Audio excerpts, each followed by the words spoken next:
Part 2: The Missing Cases.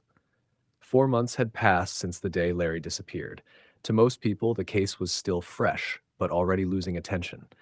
New cases kept coming in, new problems to deal with, and the department couldn't spend forever on one missing couple with no evidence. But for Officer Rebecca Miller, the case was never going cold. Larry wasn't just another missing person. He was her brother, and he wasn't the only one who vanished that night. His wife Susan had disappeared too. At first, everyone assumed they ran away together. Newly married, no signs of struggle, no witnesses, no bodies. It was the kind of case that started to confuse investigators more with every day that passed. Rebecca never believed the story. 4 months later, she stood in the evidence room of the precinct, flipping through the case box again. Photos of the house, wedding pictures, statements from neighbors, nothing made sense. No signs of forced entry, no calls, no bank activity, she muttered. She pulled out the last photo taken inside the house. The bedroom. The bed was perfectly made, but something about the picture bothered her. She stared at it longer this time. The angle, the shadows, the way the closet door looked slightly open. She frowned. That wasn't in the report. She checked the evidence log again. The photo had been taken after the initial search, when officers went back for a second sweep. Rebecca grabbed her keys. "I'm going back to the house." The place looked worse than she remembered. The paint was peeling, weeds growing through the driveway, windows covered in dust. The city had already marked it as abandoned until the investigation was finished. Rebecca unlocked the front door. The smell of old wood and damp air hit her immediately. She stepped inside slowly, flashlight in hand, even though it was daytime. Every step felt wrong, like the house didn't want her there. She walked into the living room first. Nothing. Kitchen. Nothing. Then she reached the hallway leading to the bedroom. Her chest tightened. "This is where they vanished," she whispered.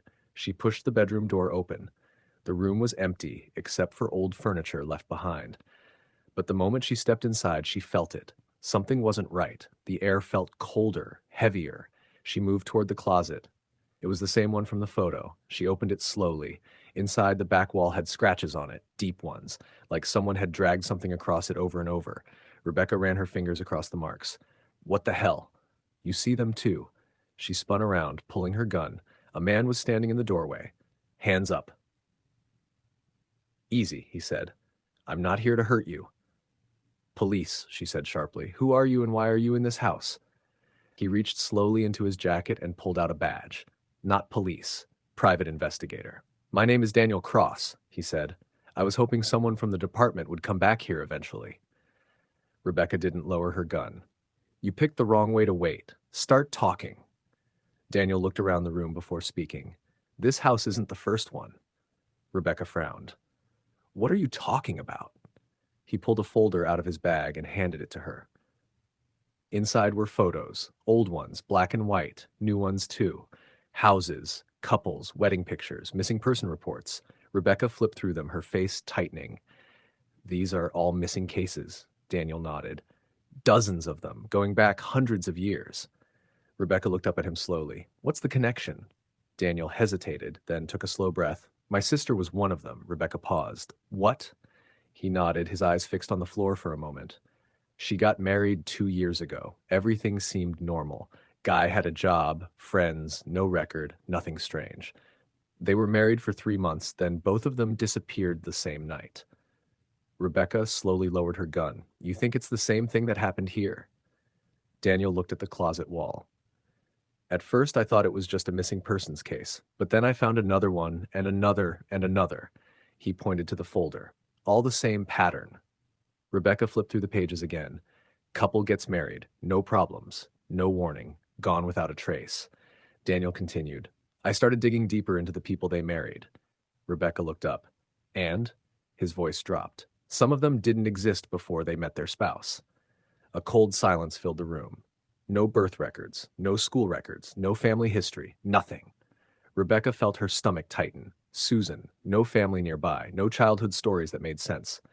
No old friends at the wedding. Her heart started pounding. "You think my brother's wife wasn't human?" Daniel nodded slowly. "I think something comes here, pretends to be human, marries someone." He looked at the scratches in the closet, "and takes them somewhere dark." Rebecca swallowed hard. Where? Daniel shook his head. I don't know yet. He stepped closer to the closet wall, but every case has something like this. He ran his fingers over the deep marks, like a door that isn't supposed to be there. The air suddenly felt colder. Rebecca stiffened.